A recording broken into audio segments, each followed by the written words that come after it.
Naibigay ko ito sa iyo para sa inyong pamilya. Yeah, boy. At ibigay ko din sa iyo ito, Kuya Christian, para yan sa inyo. Bukod dyan, Kuya Christian, pinabibigay din ito ng sponsor. Yan. Yan ay para sa inyo, ha. Yung mga laman ng kahon na yan na binigay ko sa iyo, iuwi mo yan ngayon, ha. Yan ay bigay ng sponsor mo. Yung sponsor mo ang nagpadala ng 3 kahon na yan, at yan ang ipinabibigay para sa inyo. Anong gusto mong sabihin sa nagbigay niyan sa iyo? Maraming salamat po. Hindi ko po kayo makakalimutan. Sigurado hindi mo siya makakalimutan. Sigurado?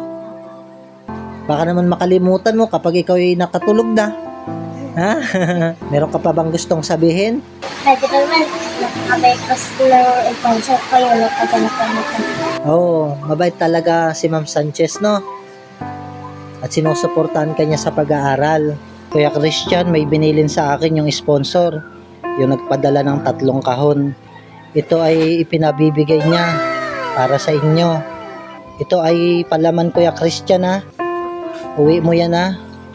Bukod pa dyan, Kuya Christian, ito rin ang binilin sa akin na ibigay ko to sa'yo. Palaman din yan, ha? Hindi yan pang ulam.